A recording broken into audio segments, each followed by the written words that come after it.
from Polimoda. Today we are going to talk about the 3D business model. The 3D business model tells us that today a business model of a brand cannot be flat and linear, like producing, advertising and selling. The approach must be more holistic and flexible to fit into the chaos of today. Let's say it must be three-dimensional. The 3D business model is made of three parts: the product, the appeal in the society, and the brand identity. The first element of a business model to be considered is the product and the set of products, also known as merchandising. In order to create a product, you need a supply chain. Today's supply chain can be horizontal and vertical, it depends, but in both cases you need to define some steps to create the product, and this is part of the business model. The way a brand is producing defines also the kind of brand. It can be a maison, it can be a label, or an industrial producer. In terms of design, what differentiates a brand from another is the identifiers. The identifiers are very simple things like pointy shoulders in a jacket.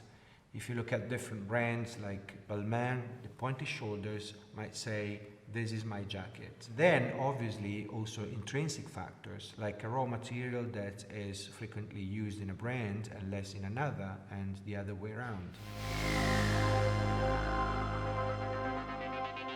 The first element of the business model, we said, is the product, the set of products and the way you produce. While the second element of a business model is the use and occasion, or let's say the occasion of use, which means the way you use that product and accordingly the appeal that the product has in the society. The reason to buy something can be conscious or subconscious. We think that we act consciously, for example, when we buy, considering the value for money, so what we get for a certain price, and this is rational, or we think it's rational, but in the very end what we did was already there. We thought we were buying, and then we were finding a justification for that. So basically what I'm saying is that the majority of our purchases are instinctive. Trends in the society play a big role. When we decide to buy, we think we are rational, but we are not. We are influenced by kind of viruses going through the society, which can be short, mid, or long-term. Styles visualize the change that a trend brings, and when a brand is able to catch the trend and visualize it in terms of product and image, it's bingo. It means that everything matches.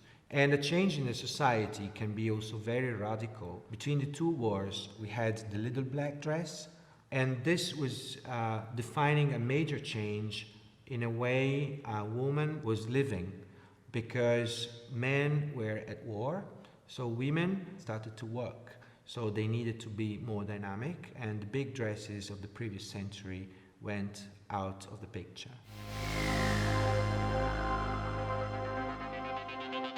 So we talked about the first element, the product, the second element, the use and occasion, or occasion of use, and the third element is the client. As a client, it used to be in traditional marketing about distribution, so a target market and the way to reach it.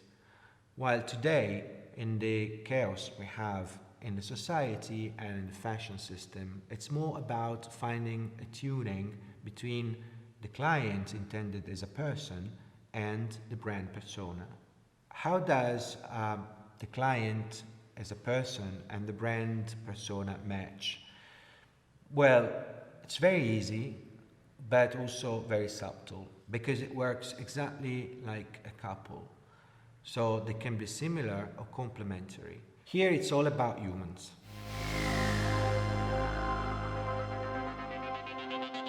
The three elements of a business model are the product, the use and occasion or occasion of use, and the client slash ID of a brand.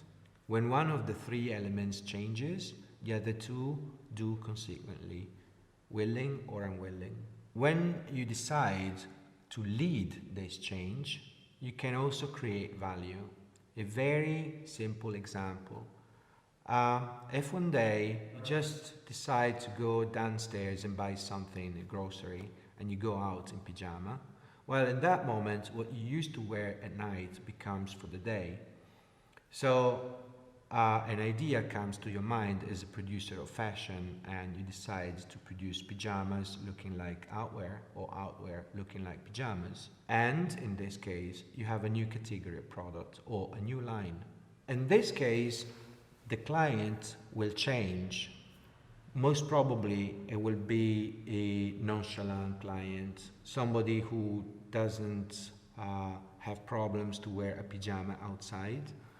And this happened simply because you changed the use of an item, and definitely if you decide to make it an outwear item, you need to change materials. So as you can see, the three elements of the business model just changed because one day you went down with your pyjama to buy something at the grocery. What if we make swimwear in fur? You know that swimwear is made in microfibers. So if at a certain point we decide to use fur as main material for swimwear, we definitely will use that item in another way, because swimwear in fur cannot be used for swimming for sure. It cannot be used for getting tanned because it's too warm. You change material, you change the use of the item. And who is going to be the person wearing it? Is it the same person wearing the microfibers based swimwear? Definitely not. But then in that case, the use and occasion has changed, the material has changed, but also the client is changing. Most probably it's not the same client, and most probably it's going to be a different personality. And here, deeper feelings are involved. So, to summarize, we said that every brand needs to have a business model.